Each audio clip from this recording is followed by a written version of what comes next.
Hello.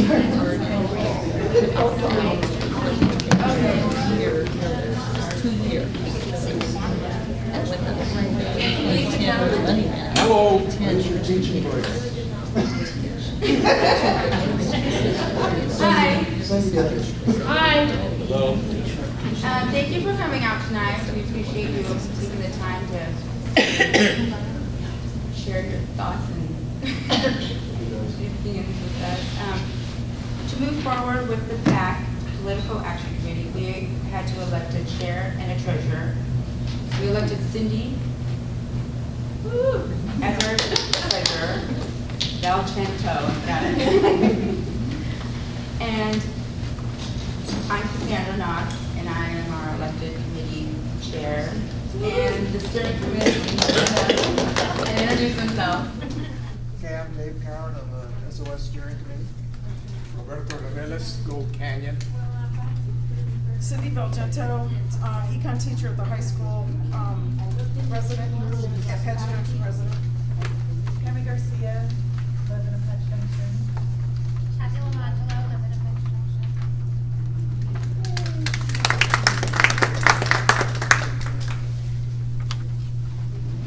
Is there any audience members that would like to introduce themselves?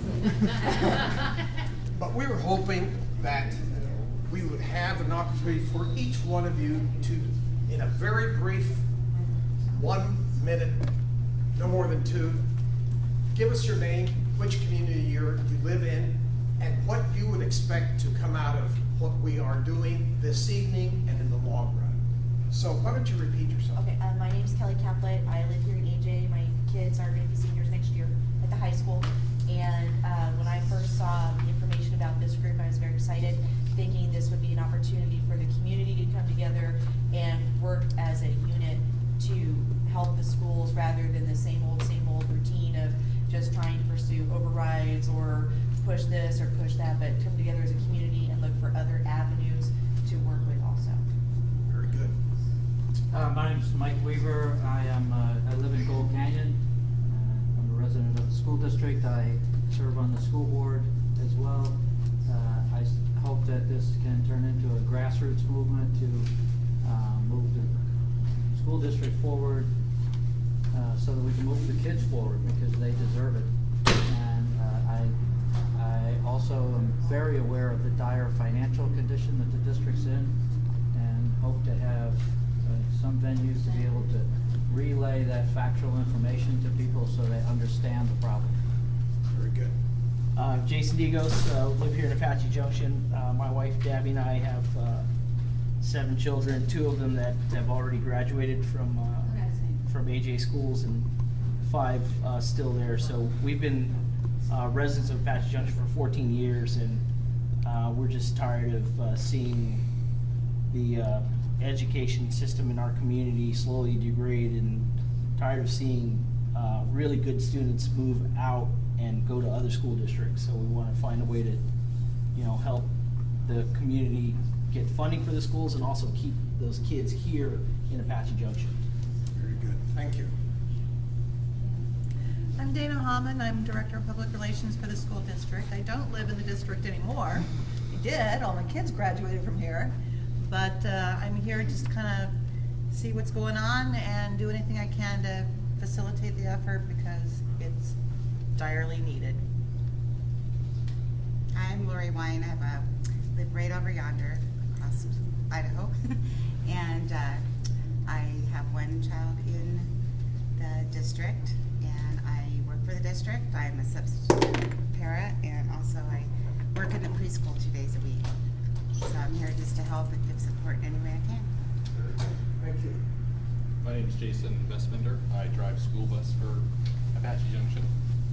And it's just heartbreaking for me to see the lack of funding for our students. And I absolutely love our students. I think they're wonderful kids and they deserve a good education. And I want to see the override passed and other avenues of funding to help our school districts.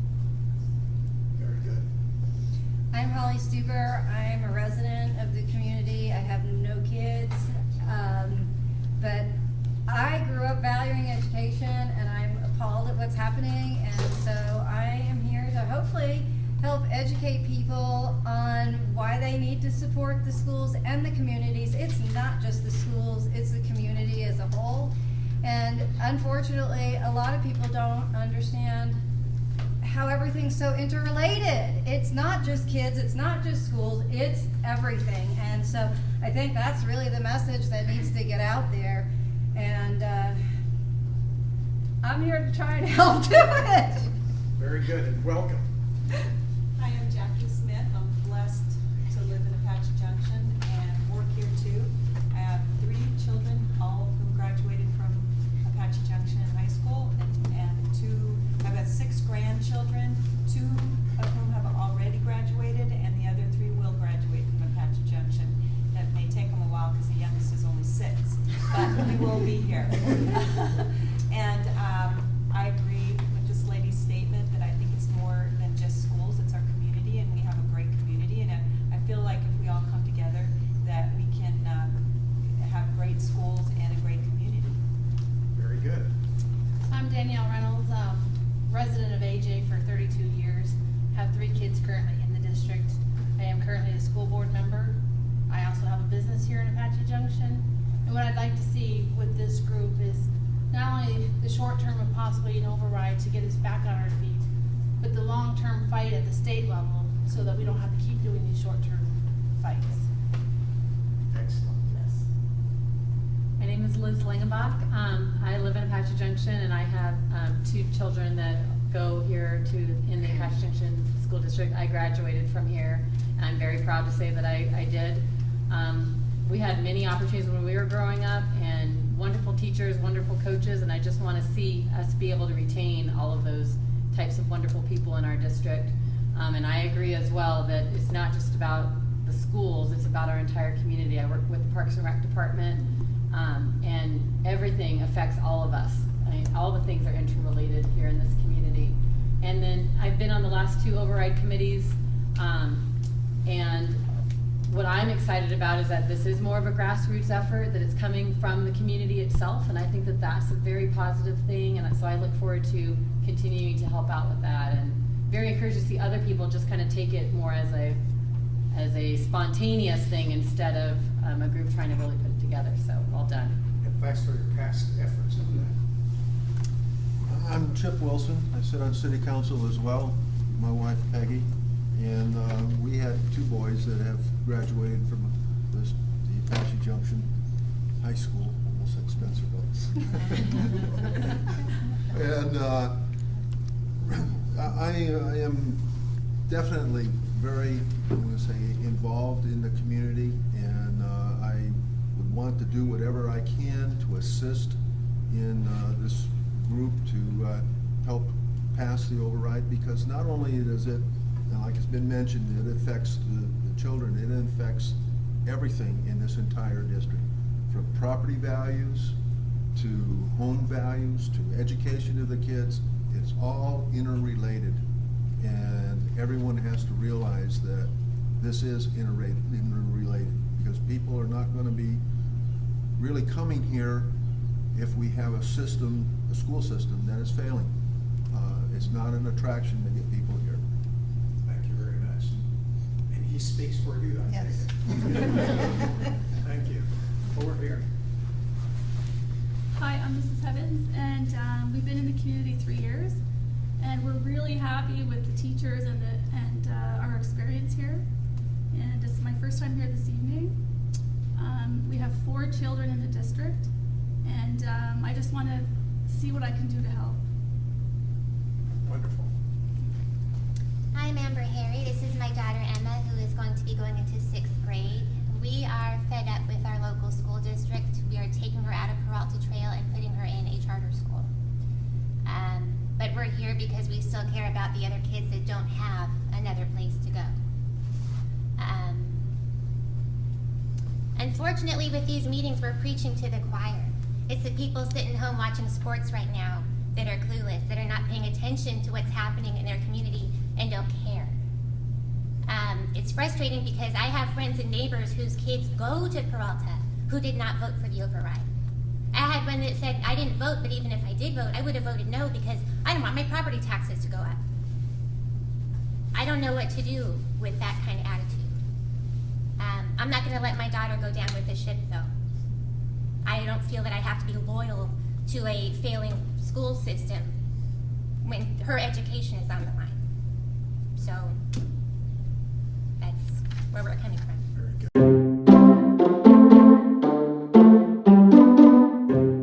I agree with a lot of what's been said here. I think there does need to be a grassroots effort, but again, we've had several overrides. I have worked, we have voted. They've gone down. And again, as my significant other has said, people are sitting at home. I wrote a letter to the AJ News, which was published under the guest commentary about a week or two ago. I grew up in Nevada, and I did a little research. We have gaming here in the state of Arizona. We have a gaming commission, we have regulators, we have an infrastructure that is already in place. What I found by doing a little research is that we have approximately 12,000 bars with liquor licenses in the state of Arizona.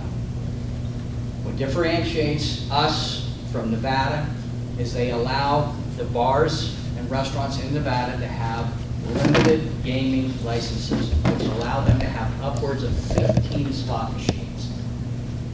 My proposal, if only half of the bars in this state, roughly 6,000, were to put in half the slot machines, roughly 7 or 8, they could raise $1.6 billion in 3 years. That would cover a lot of infrastructure, not only for schools, but for other services that are needed in the state. I think what my wife was hinting at is we need to start thinking outside the box. I've got copies of the letter back here, if you'd like to pick up a copy and look into the actual statistics that I'm proposing. Everything is there. We have the infrastructure. All we have to do is start the ball rolling. I mailed letters out. Like I say, it was published in the Gold Canyon News. I mailed letters to the Teachers Association. I emailed the other newspapers. I have not seen it being picked up by anybody. So the only way it's going to be picked up is if you guys spread the word. Thank you. Can I make a comment?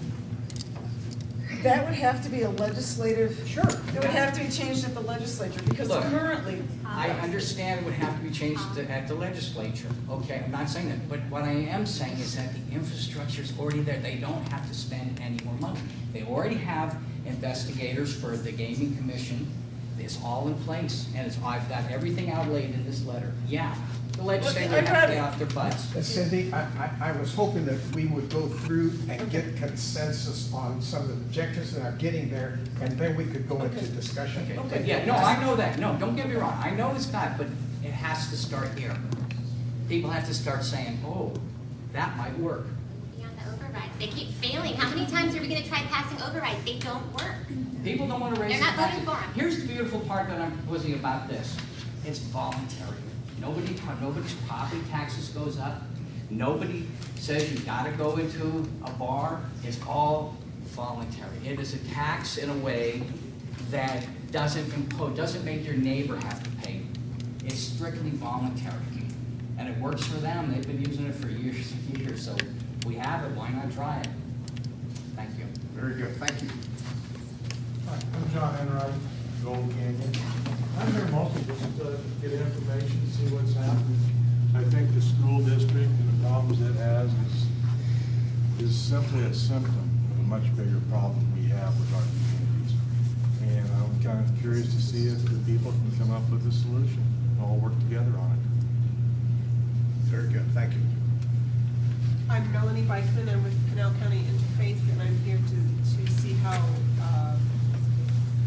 faith communities can work with you on having these conversations in churches and in neighborhoods with other nonprofits, because I think that we need to go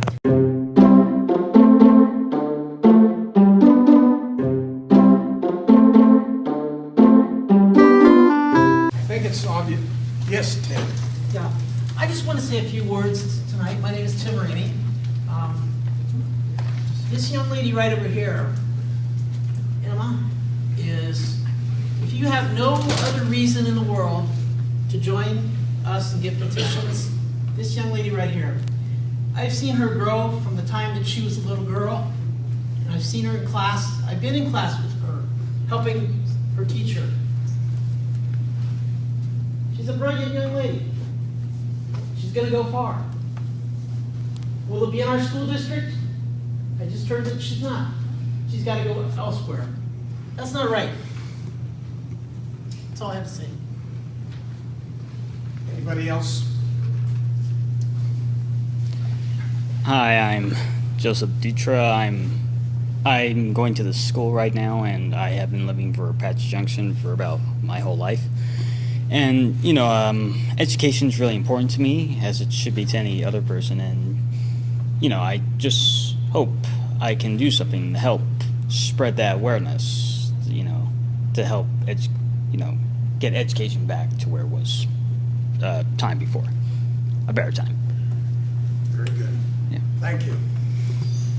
And I think this has been a very useful exercise, and I didn't mean to push out our new chairwoman, but yes, I think it's critically important that we try to find out what is the common thread that brings us all here together.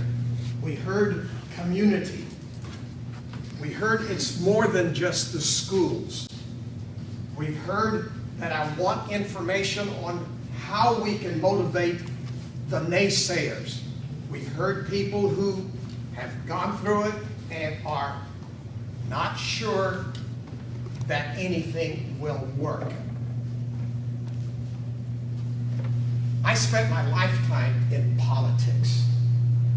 Politics to me is not a nasty word. What's nasty is what some of the office holders do when they are voted into office and then don't respond to the community's needs.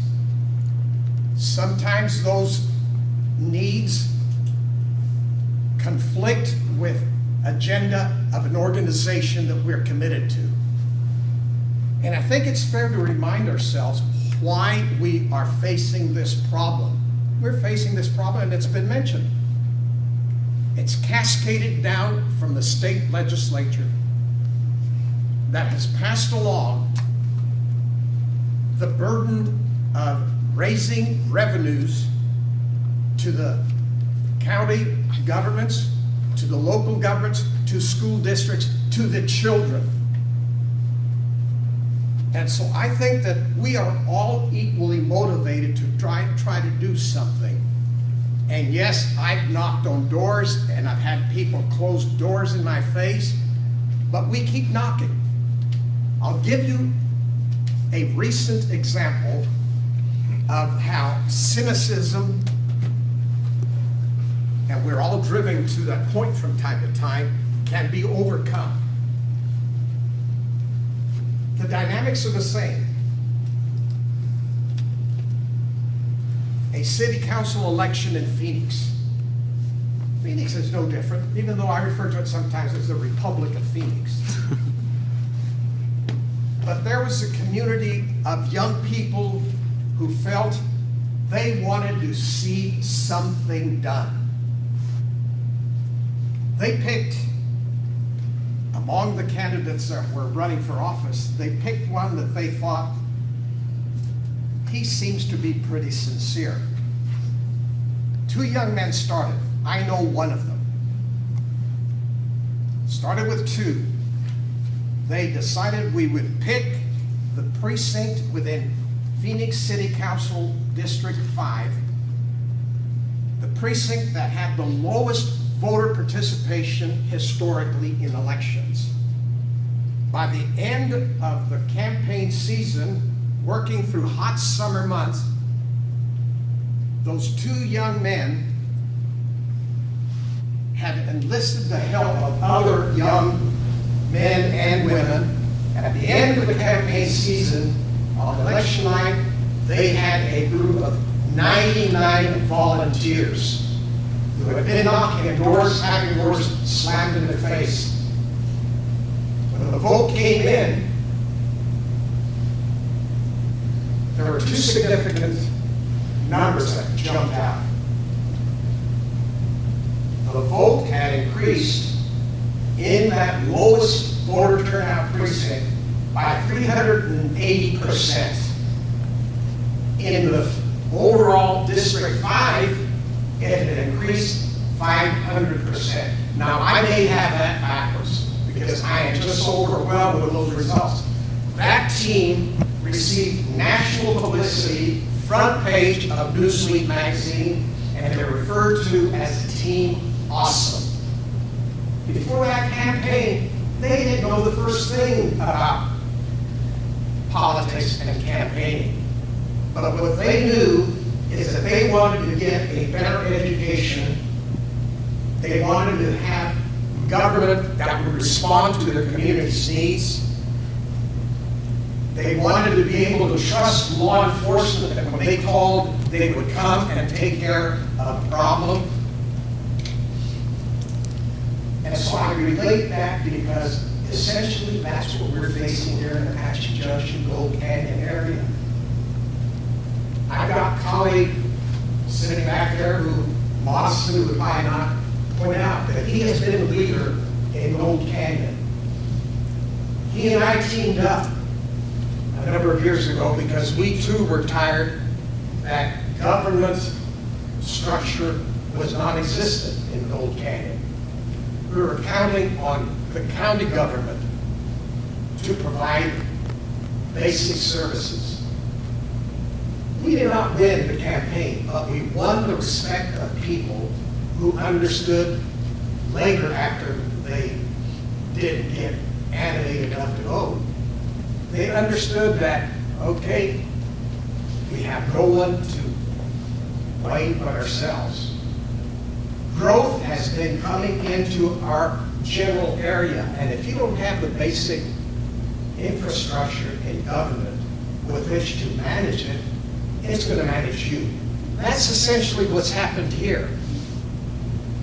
That we haven't committed the resources to provide the infrastructure in an education system that can be the top in the state. But we can't starve a school district and expect outcomes beyond those resources.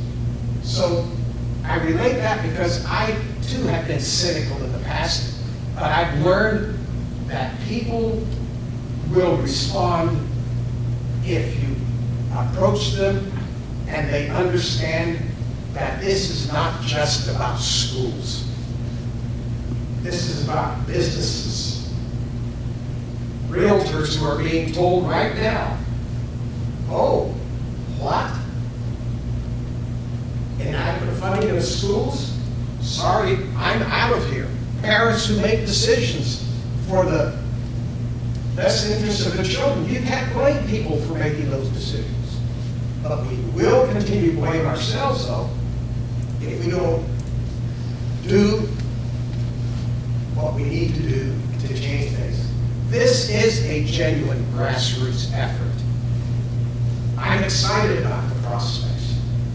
I'm confident, just like we experienced earlier today at a meeting of the school board, where we weren't sure what was going to be decided at the school board, but there was an example of two government bodies deciding this issue should not be a divisive one. We are all community. We heard that word.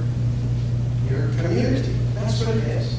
And so the school board made I think, a very wise decision to work once again, try once again to resolve an issue. And that issue is going to be resolved in a way that will benefit not just students, but all of the community. So with that, Madam Chairwoman, I turn back the rest of the agenda to you. But again, take note of the common interests that were expressed here.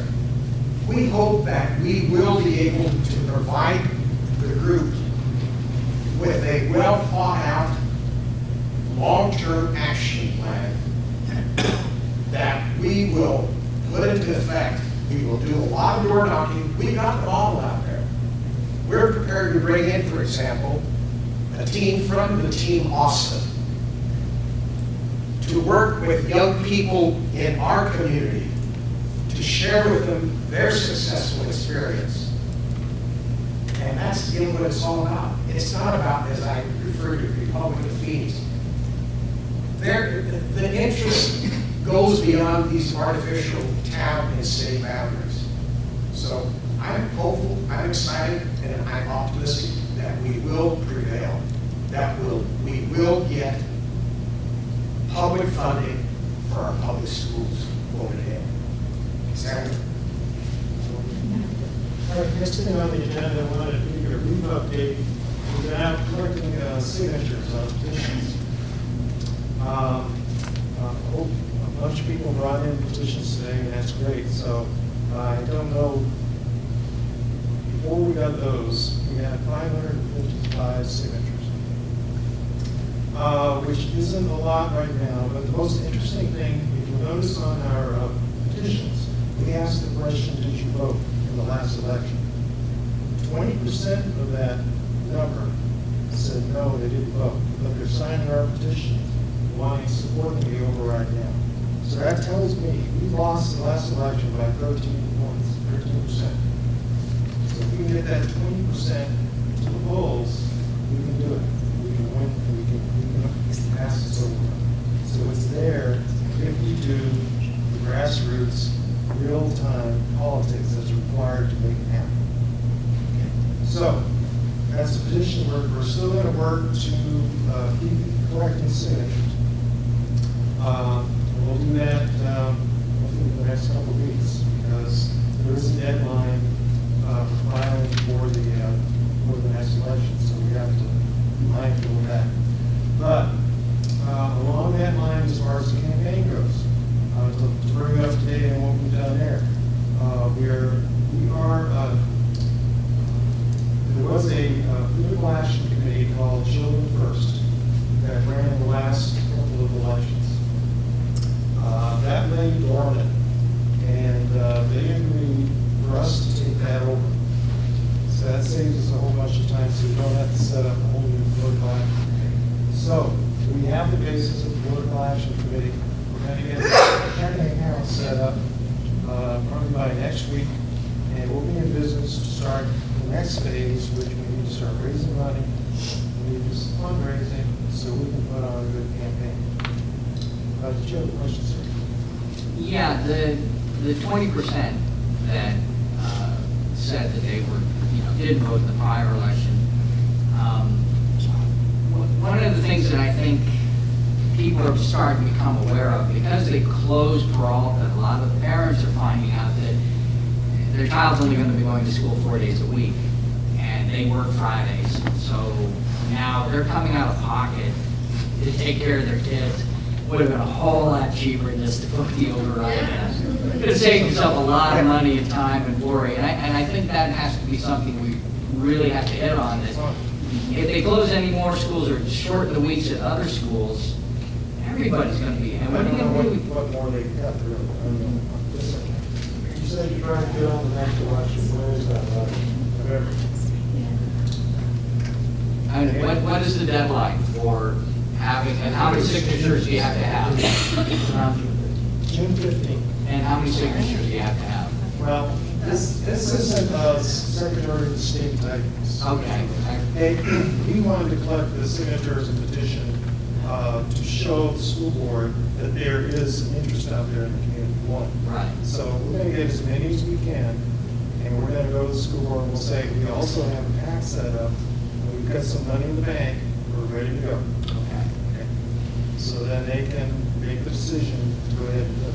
Now, we could wait, and some people have said, well, maybe we should wait till the 2016 election. Presidential election, high turnover, high turnout rate, that kind of thing.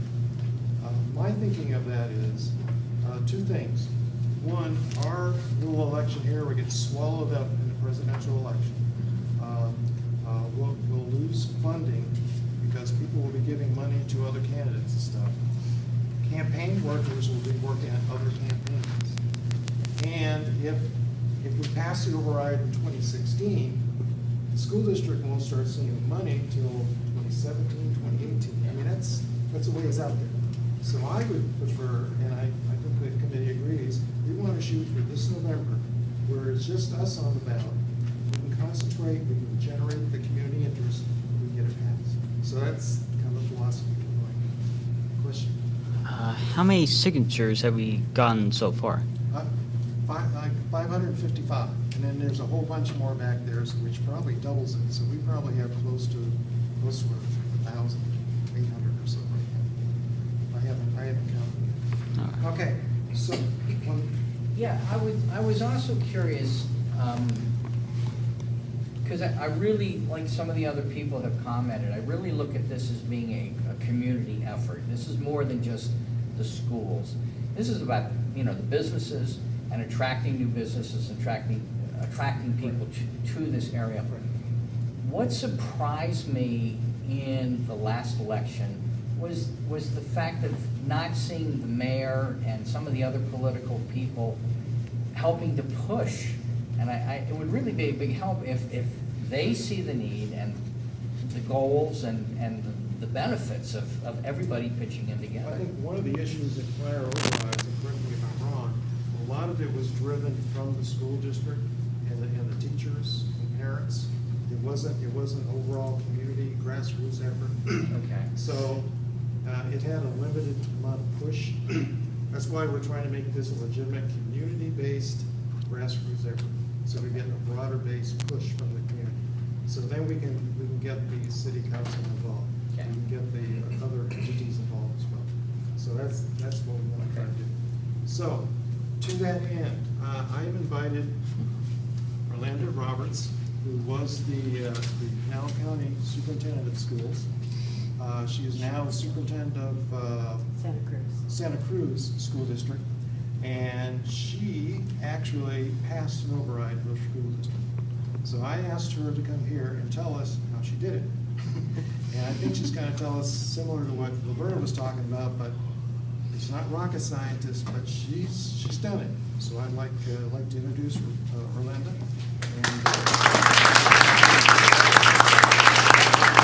Thank you for inviting me.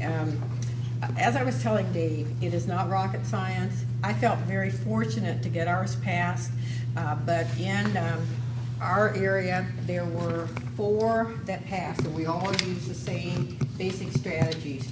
Casa Grande Union's passed, and theirs had failed, I think, 3 other times. Casa Grande Elementary's passed. Santa Cruz Union High School District passed, and Eloy Elementary's passed. Our 4 all passed. A lot of the others did fail. But I was talking to other superintendents, and we all basically did the same things. The push for the override didn't come from the board. The board has to vote to authorize the override or to seek the override. But the effort to pass the override came from the community, which is what you're doing. We had to get political action committees. A lot of this you've already done, so you're ahead of the game. One of the things that we did, we walked neighborhoods. You have to walk neighborhoods. You talk to people face to face, and this cannot be a partisan issue. It has to be about the kids. And you also need to have and clarify that with your district, your school district, exactly what is the override going to be used for. People want not just it's going to improve education, not that it's just going to make, we'll be able to provide extracurricular. They want to know exactly what you're going to use the money for. You also need to show, and it's not too hard, but to show the cuts that have come from the state. Just this year, for Santa Cruz, it's a small district, because I'm only working part-time, because I'm semi-retired, and they needed somebody part-time, so they approached me and I agreed to go and help them, because they had this override. Their budget was having some issues, so I decided to keep my hand in, because I'm an educator and that's what I love to do. It would also help the district. Just And the total enrollment in this small Union High School district is only 420 kids, small, grades 9 through 12. Their budget, with the budget that the state just passed, Santa Cruz is having to cut $74,000 out of a very small budget. That doesn't sound like much, but when you have a very small budget, and this information is public information. You can go online to the Department of Ed and look for, because it's public information, look at the final allocations or the final cuts for, it's called the District Additional Assistance. It used to be your old capital outlay and your soft capital.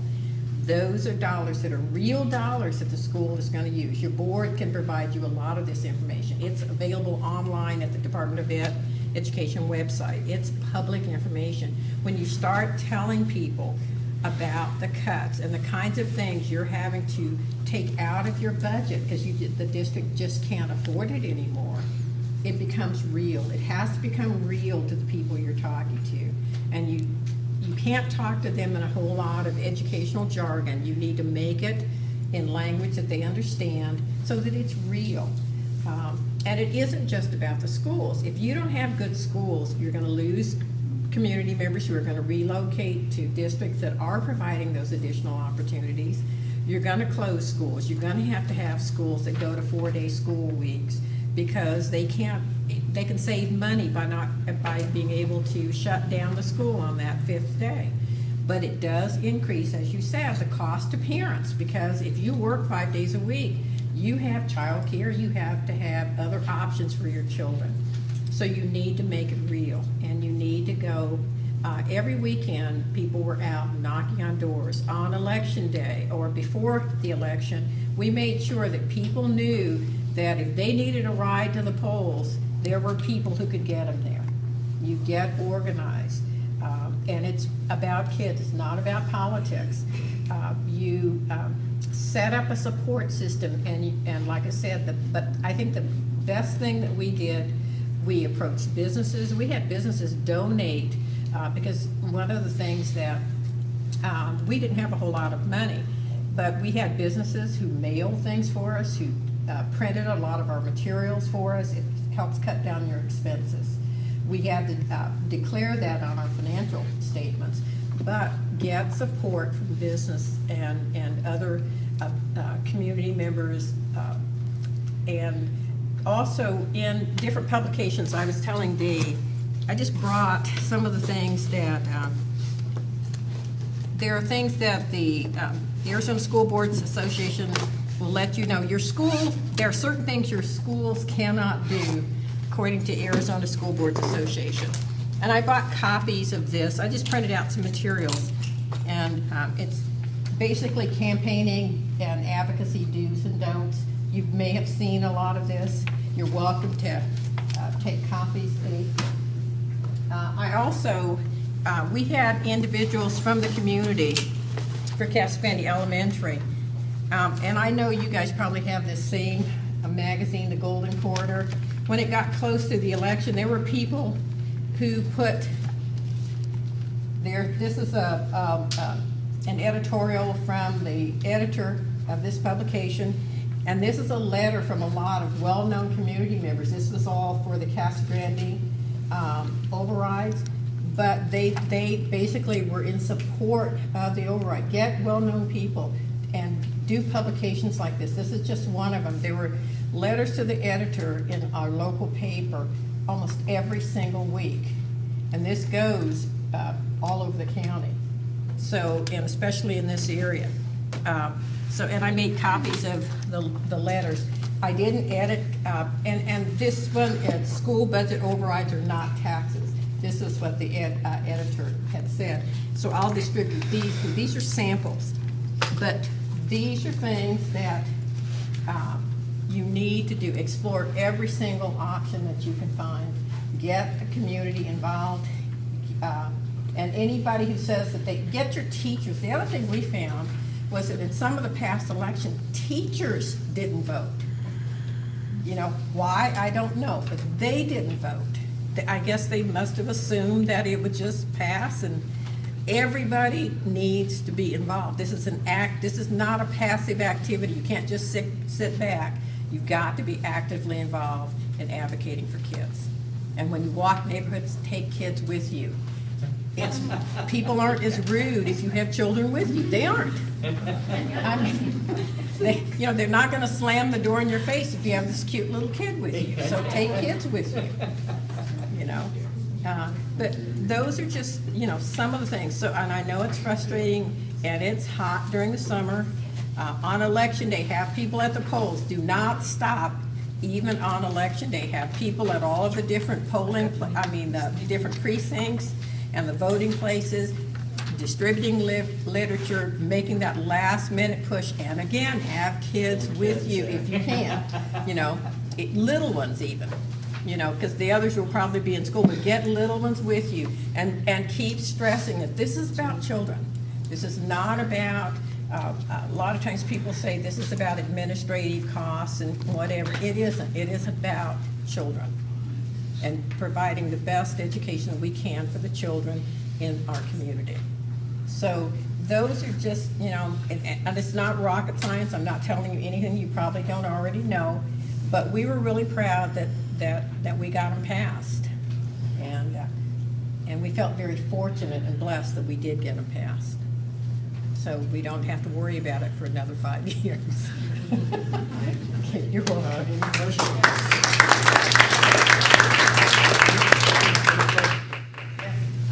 Did you set up anything that, to encourage people to register to vote? Did you have We staff? took out with us when we were going door to door registration material. So if kids, we found somebody who was not registered to vote, we registered them to vote. Okay. And also tried to get them to sign up for the mail-in ballots. Yeah. So, yes. This is not a question, but I do want to just, the whole thing about businesses, that's what I was just asking him about. I don't know who business leaders are in our community, and this is not directly the same kind of thing, but there was a story on public radio not long ago about when, after Martin Luther King Jr. got the Peace Prize and he came back to Atlanta and there was supposed to be this big hoorah for him, and it wasn't going to happen because the business leaders weren't RSVPing for this big event. And the guy who was the former CEO of Coca-Cola, who was working on Atlanta becoming a world-class city, went around and strong-armed everybody and got them to pony up and get there. And it changed Atlanta. And so, we need to get some strong business leaders to get involved. And I don't know who they are. The only person I know that's ever, got their name in the paper on a regular basis is the guy from Harley Davidson, and I don't even know who he is. But I know he worked on the Lost Dutchman Park and stuff like that, and he's been involved in a lot of stuff. Who else is there? There's got to be somebody that's got, Well, that's one thing that you didn't mention here, but you mentioned it to me, is our group needs to be speaking at the Rotary. Oh, yes, get invited to all every civic group, every Chamber of Commerce, get invited to everything you can think of. Your churches, get your churches involved. Take registration forms to your churches. Get your ministers to help you with encouraging people to go out and vote. They don't tell them how to vote, but please go vote. This is about children. So, just have to hit all of those avenues. And like I said, if you're not sure exactly, like if you have a city council, see if you can get your city council, your mayor to endorse something. Even they may or may not, but I'm just saying it doesn't hurt to approach.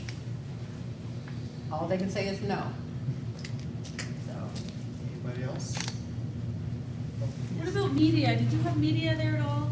Any radio, someone doing an article or interview or television? Well, see, there's no local, in that little area, there's no local. If you have media that you can get involved, then I would recommend that you do. The other thing that I did was I sent a letter basically to the editor, the little local paper in Eloy only comes out once a week, but telling them the cuts we were going to have to make and continue to make if the override did not pass, because they had an existing override which was needed to be renewed, or we would have to start making cuts.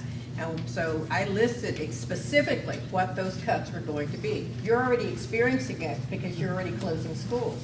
So you know, people in your community are already aware of the damage and the changes that are having to happen because the override has not passed. But you got to get people emotionally connected to it in some way so that they care about it. It's different to read about it, and if you don't have a child in the schools, it's much easier to say, oh, well, you know, just kind of gloss it over.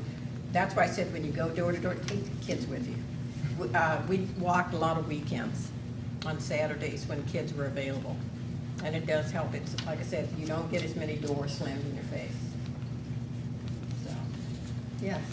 When we reached out to some of the different groups, what we got a lot from people, especially in other governmental agencies or even in nonprofit agencies, is that they didn't, either they felt that they weren't allowed to come out one way or the other, otherwise it would hurt their 501c3 status to get political, as well as in other municipalities. So like the municipal governments, as well as the school district itself, there are stipulations on what those school or city officials can or can't say. And I'm assuming on city or school time, but I think, again, it feels unclear to us. Did you have any experience with that, or can you advise? School people cannot do anything on school time, but after school hours and on weekends, they're private citizens. The school people that I was walking with, because I walked some, since I live in Casa Grande, I helped walk some of the Casa Grande neighborhoods. And it was on Saturdays. Every Saturday morning, you can walk neighborhoods. Then you're a private citizen. You're a private citizen, and they cannot deny you the right to exercise your rights as a private citizen. We had lots of teachers and bus drivers and all those that did a lot of those things outside of the school day.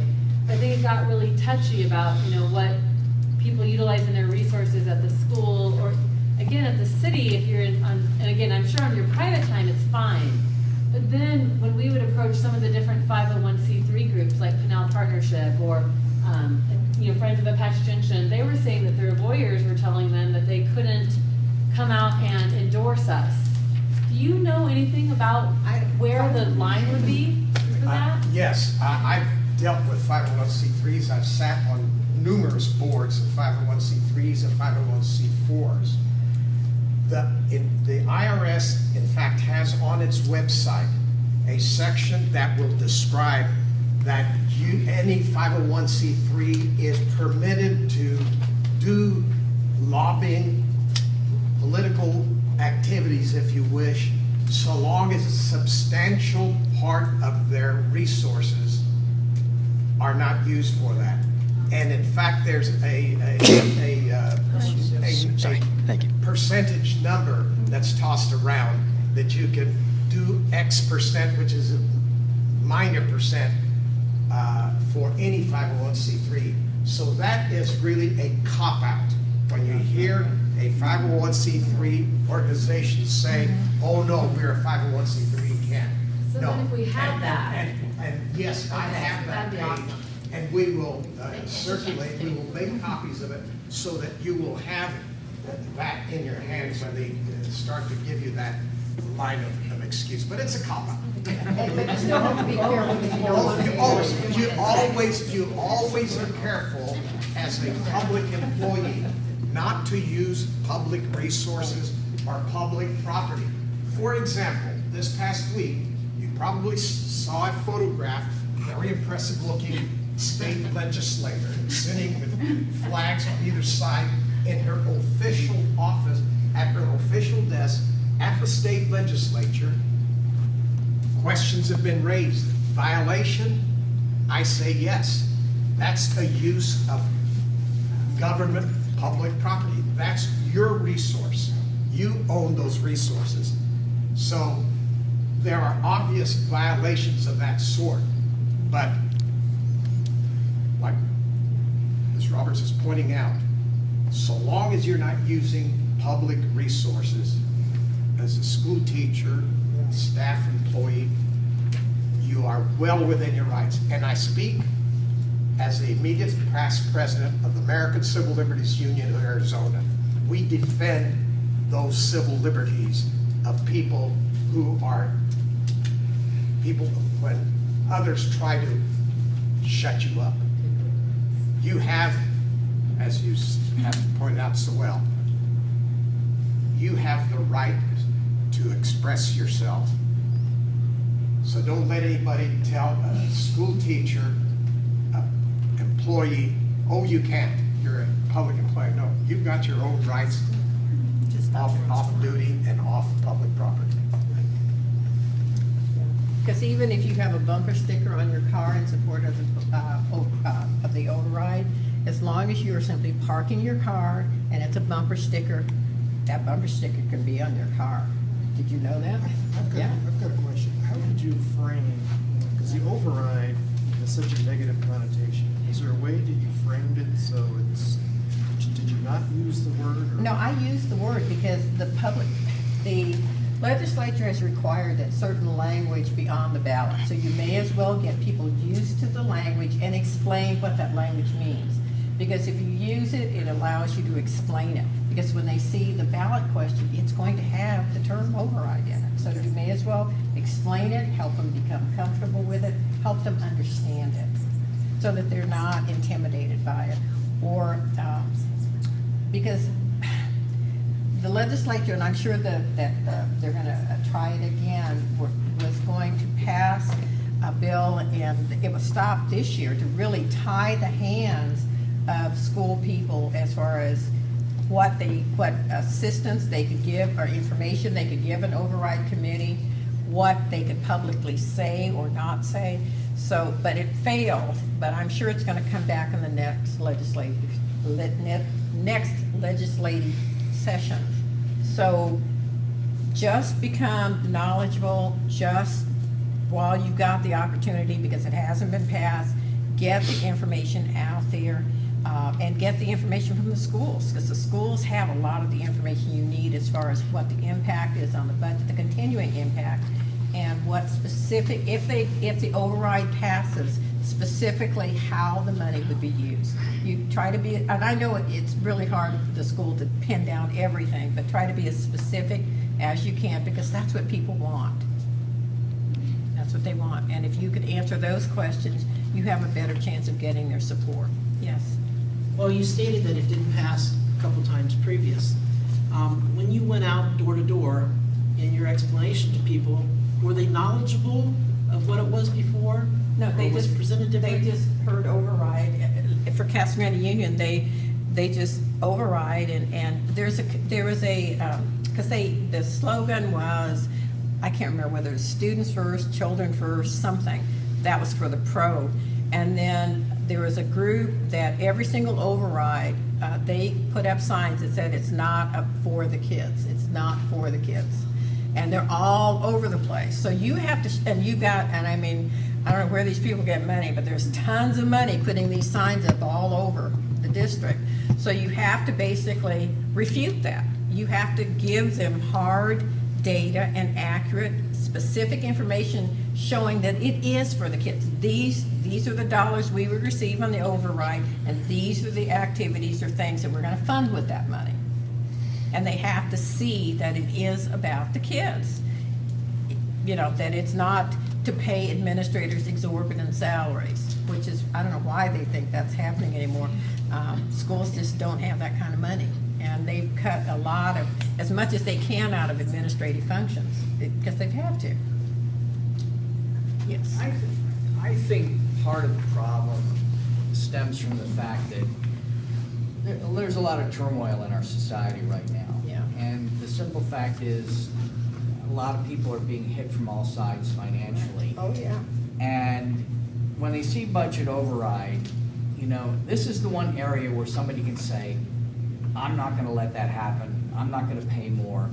I've got control of this. Yeah. And I think, as with what you were saying, is that we need to convince them and show them that, yeah, you do. You need to go for this. Well, a lot of people think, because, you know, it was said, you know, I have to live within my budget. Schools need to live within their budget. Yes. But what they don't understand is how the schools' budgets are being cut every year. You know, when you cut, you know, when you have publications out, or you have officials saying, I increased funding to education, And people hear that, and then here you are saying, but we had a cut. They need to understand, you need to be able to show them in black and white that this is indeed, these are the dollars we lost under this budget. And you can find that, in, like I said, it's online just with the one cut in district additional assistance. I know one of the districts in Casa Grande has to cut $1.2 million out of their budget. And that's just in the district additional assistance. So that money, if you gotta cut that money, something's gotta go. Something's gotta change, because we can't print, schools can't print their own money. You gotta, the only way, a lot of times when they make those kinds of cuts, that schools will see a slight increase is if their enrollment goes up. And if their enrollment doesn't go up, or if you're having declining enrollment, and if you're closing schools, you're probably gonna have declining enrollment, that's an additional reduction in your revenue. Because you have less students, you're serving less students. One more question. And from what I'm gathering also, when you go to talk people door to door, say, hey, not that we're gonna go out and spend, every student's gonna have a computer in their pocket, okay? But to show what's necessary for us to maintain where we're at. And am I right? Yes, yeah. We use the override in our district to help fund the salaries for teachers, to keep the class sizes a certain size. And we told them what the sizes were, and if we didn't have the money to pay for certain teachers, what the class sizes were going to go up to. We had math classes that were going to be 40 plus in a math class at a high school. There was no way, I mean, you're babysitting. You can't get to every single kid and give them the individual help that they need when you've got over 40 kids in a class. With the override, where we could fund additional sections of math, we could reduce the class sizes to a manageable number for and that's better for kids, it's better for the instructor. Better instruction and learning occurs in class sizes that are less than 40 kids per class. We had a career and technical education program that was going to get cut if we didn't have the override, and we were able to show that. And those are classes that prepare kids for careers. So we were able to show them how the money was going to be spent. That's what I'm trying to say. You need to let them know how those dollars are going to be spent. And we didn't have a whole lot of argument with the kinds of things we were talking about doing with those dollars. We were also going to have to start charging for any kind of athletic program or extracurricular program. And a lot of families, you know, those are dollars that many families can't afford. And you don't want sports or extracurricular things only being available to those kids who can afford it. All children should be able to participate in those kinds of activities. That's what keeps a lot of kids motivated and involved in school. So you talk to people about those real stories and give them real examples of how you're going to spend the dollars. So. All right, Well, I just think, I mean, for somebody like me who's not been involved in this, and I don't get all the terminology and stuff like that, and I have had people blasting me about the override just means people aren't spending within their budget, and district additional assistance, well, that sounds like that's extra money too. So I think, I mean, for me to be able to help, I need somebody to give me like sound bites of how do you explain these terms, because I was not collecting signatures. People were blasting me left and right about waste and all this crap. I don't know what they're talking about. And I don't know how to put back on. Yeah, well, and I apologize. District additional assistance is what used to be in school finance.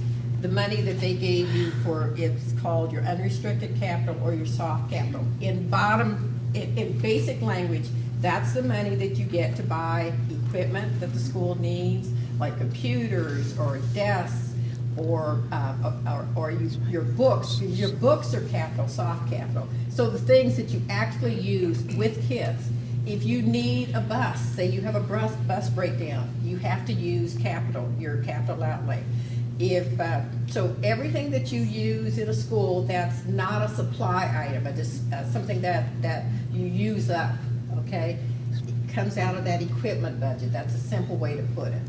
So your library books, all of that stuff is what your district additional assistance funds, okay? And that's where they're cutting. That's why for us to take, we needed to adopt new math textbooks.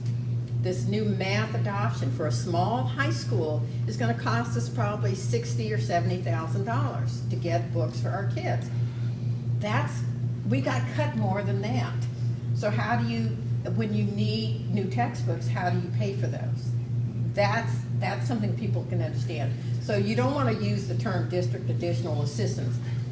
It's just your equipment monies, your capital outlay monies, for books and library materials and those kinds of resources. That's where the cut was for schools. Before anybody, when we get into that campaign mode and knocking on doors, we will have some training of all of that. And give them a cheat sheet. You'll have fact sheets, you'll have all the tools you need to answer those kind of questions. Yeah, that's what I said, give cheat sheets. I believe in having your little cheat sheet so you know what those answers to some of those questions. All right. In fact, give them some things, one-page little bullet things that you can pass out to Somebody people. needs to give her a cute kid too, she got. I'd say if they have mine. They're not cute, but you can have. Sorry, I'm just waiting everybody to, this may be a stupid question, but I just really wanted to ask it. But could we do like a protest march, possibly? Just like something in the range like the Civil Rights March that Martin Luther King did. Well, I wouldn't call it a protest march. Well, I mean, If you're gonna do it, do it something in support of. Yeah, I know. Because, Yeah, who are you going to protest to? Because, there are some people who might be offended because they may have voted for the override. So if you're going to do something, march in support of the schools, march in support of the override. That's what I mean, though. I mean, could we do that? Frame I it mean, just get all these people to help.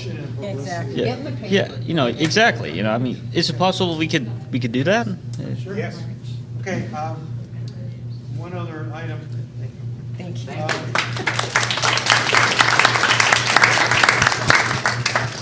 don't want to keep anybody later than we have to, but if you noticed, Joseph's kind of our video guy, he's taping everything. If you do not want yourself taped and shown out there in public, let him know so we can edit you out. But Joseph's been the one that's been putting the ads out that's been showing up on our webpage. And what he's going to do is edit this down, so we'll put it on there so people who are here can see what's going on.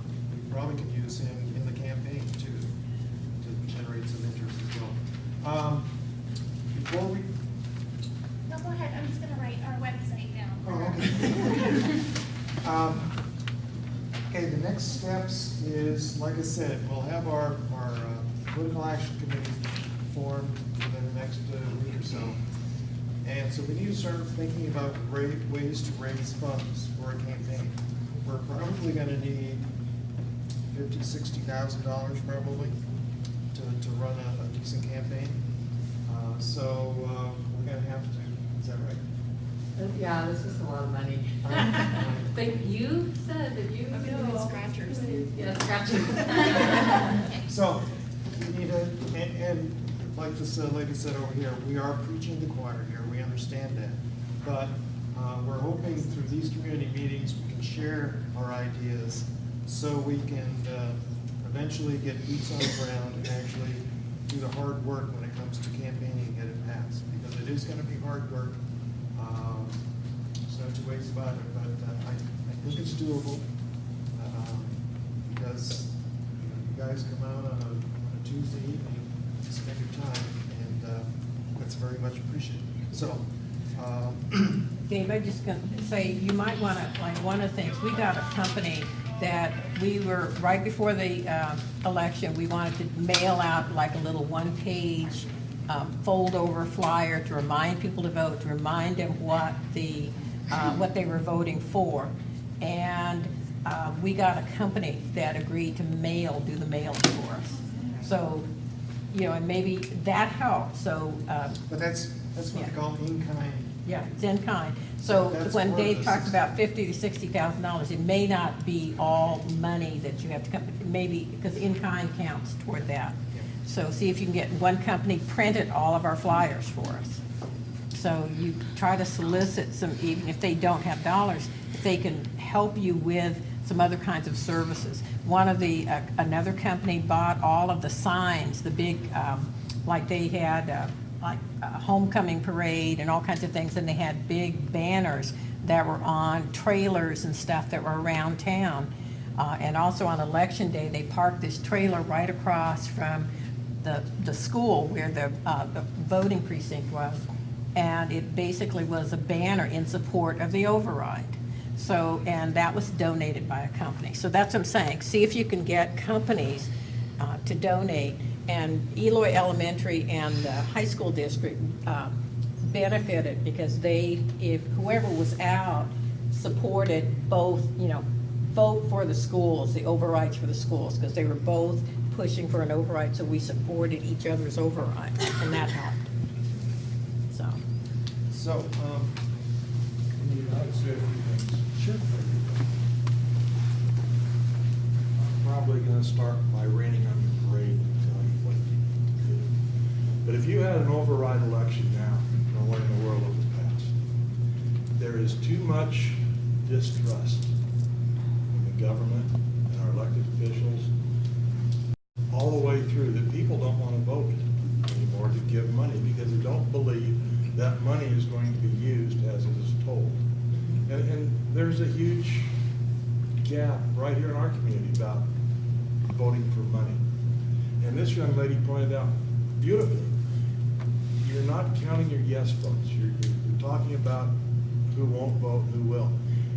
If the people whose children are in our schools, if the educators who work in our schools, if the staff who work in our schools, our bus drivers, our maintenance people, if those people and their families would vote, you would pass it. Right. But they don't. So how do you expect the rest of the community to vote? I think that's what we need to concentrate on. Finish. What this needs to be is not a vote for more money for the Apache Junction School District. It cannot be a vote for an override. This needs to be a community effort. And you need to prove to the people that this is worth something to the community. You need to get your businesses involved. I know businesses who will donate stuff, printing, flyers, things like she says. The realtors, that should be one of your #1 supporters because it's a huge factor for them that people don't want to come here because the schools aren't good. Or at least they're perceived they're not good. Now in the past, up until about 7 years ago, every bond issue, every override, every money issue passed. After that, none of them have passed. There's a reason for that, and that's distrust. You have to win that back. And the schools, this issue needs to be more about what can be done for the community rather than help the kids. That may be the main goal. But to get it passed, it has to be a community effort. The businesses have to get behind it because this makes business in Apache Junction, Golden Canyon better. The realtors have to be behind it because it makes the values of the homes go up. The residents have to be behind it because it makes the values of their homes go up. It has to be a community effort that shows perceived value. Now, in the past, the people who ran the overrides, they were very good at telling us what they were going to cut. Boy, if you don't pass this, we're going to cut this, the class size is going to go up, the bus schedule is going to go down, we're going to charge for it. They're very, very good at telling us what bad things, what negative things are going to happen. This campaign has to be positive. It has to be what this will buy for the community, all the good things that are going to happen to the community if we pass this. And that needs to be the focus. I think that's what we've been talking about all along. We're not focusing on the past. I know. We're focusing on how to get it done. But I'm saying, and we appreciate your support in the business community to getting us the help we need. I'm saying, what has happened in the past is still carrying on. So you got to get over it. And we can do it by a positive attitude. We'll do it with your help. That's good. Okay, let's throw a positive, if you want to talk positive here. I'm in contact right now with a billboard company who has 20 billboards in the Apache Junction area, and they want to know more. What they want to know more about, and we have 2 board members here tonight, so maybe they can clue me in a little bit more. And this is the question that, the biggest question that I get in talking to people about this is it going to be the same amount of money that they're going to want again? Are they going to explain it? Are they going to give us a line by line? We want to know where our money is going. And is the board going to support us and explain this and do more than what they did last time? Well, we attended the board meeting today. We asked the board to give us what their expectations of us are and what they're going to be doing. So we put that out for them. We invited them here. I don't know if they're prepared to talk to that now, but we are working as close as we can, and are getting in trouble with the school board to make this happen. So, am I right? I was going to say on the flyer that you guys have out, it already lists some of the things, the technologies. I mean, is this what was given from the school board? That's what would need, you know, the needs, the money that they need.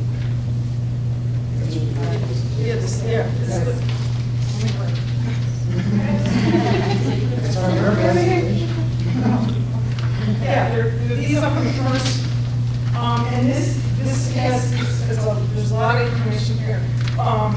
In terms of what we've done in the past, there's a big section about what we want to do with the money if we got it, what we've done in the past, what kind of, because we had to cut. So, go ahead and move together, we can do it, honestly, we have more questions. They're up in front. Should I pass them out? Yes, please.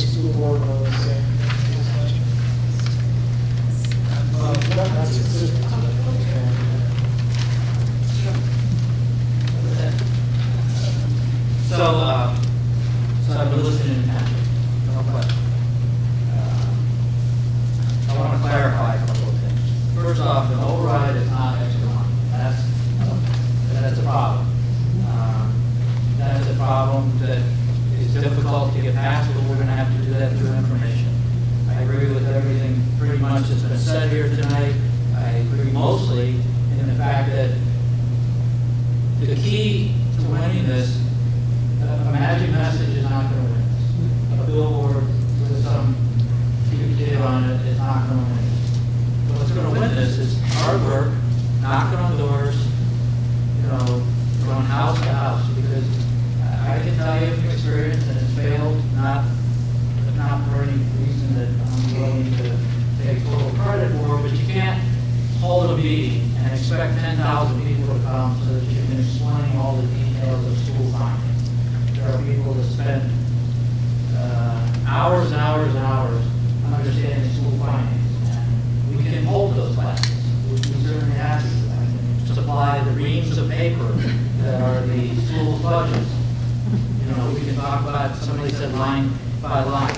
I suppose we could do that, but every single item that is purchased for a school has a 13-digit number attached to it, and those 13-digit numbers are in multiple accounts. We didn't create that system. That system has been around for a long time. Someday, God willing, the creek don't rise, that system may change and simplify, but it's not going to happen probably in my lifetime. And so we have to deal with what reality is. So yes, this community right here has suffered. It has suffered because we have been unable to pass this override. And so I want you to think of it a little differently. If you were a business in this community, and there were 6 businesses around you, and they all had revenue, and some person in another town decided that was 10 to 15% more than your revenue, they could charge, and they were, the price of hamburgers was regulated, and they could charge $2 for the hamburger, and you could only charge $1.50. Could you pay your people the same as they pay them? Could you offer the same kinds of amenities in your restaurant that they do, it would be very, very, very difficult. You can cut, you can, save, you can do all kinds of things, but you cannot compete. And part of this is about competition. About 85% of our budget is people.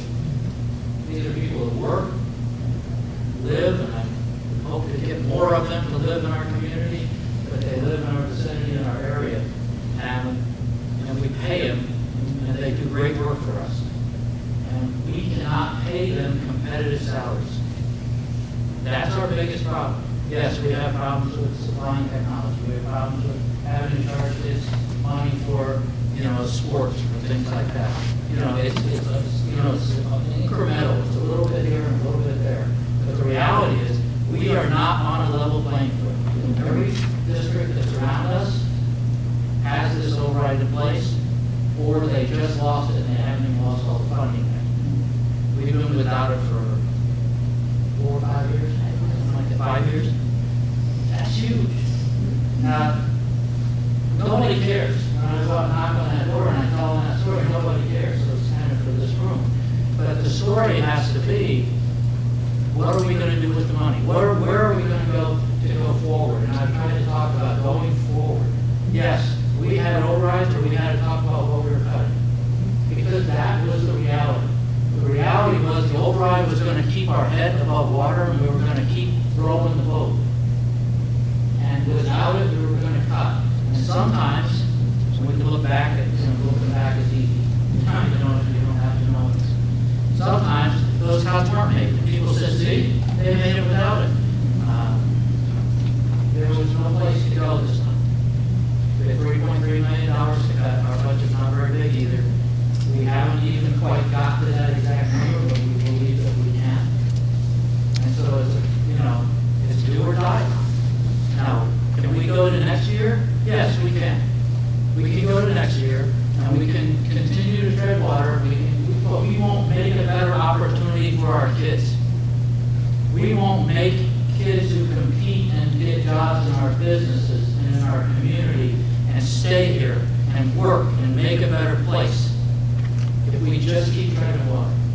We have to move forward. So that's why your participation in this is critical. You need to go out and get 1 or 2 other people to help. And we need to go out there when it's 110 and knock on doors. And I've done it. It's not the most fun thing in the world, but it can happen.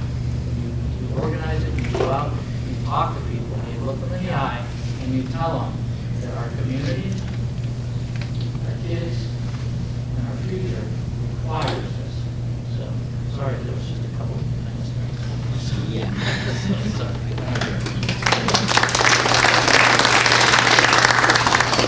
I just had a couple things to add.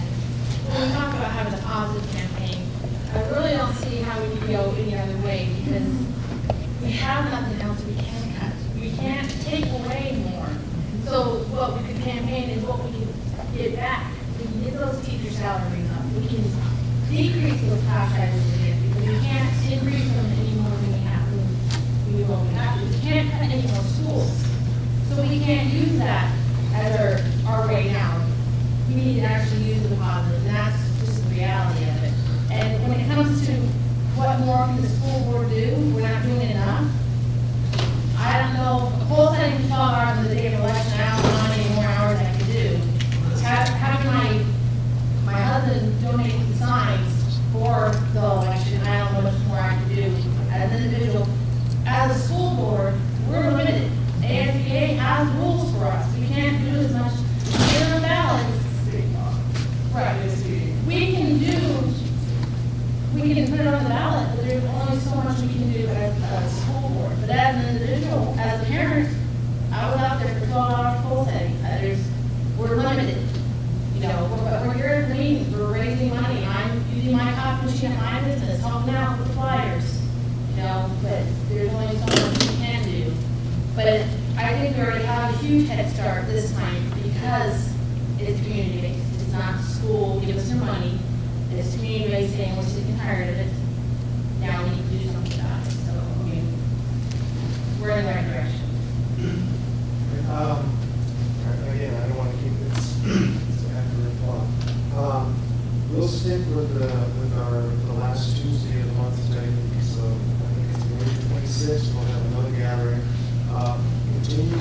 signatures, and at that meeting, we'll have a better picture of all the petitions, but we'll also have our political action committee should be up and running. I ask you, just talk to your friends, talk to your neighbors, see if we can get more people here, because the next step is we gotta start coming up with what is our message. You have to kind of work on all that.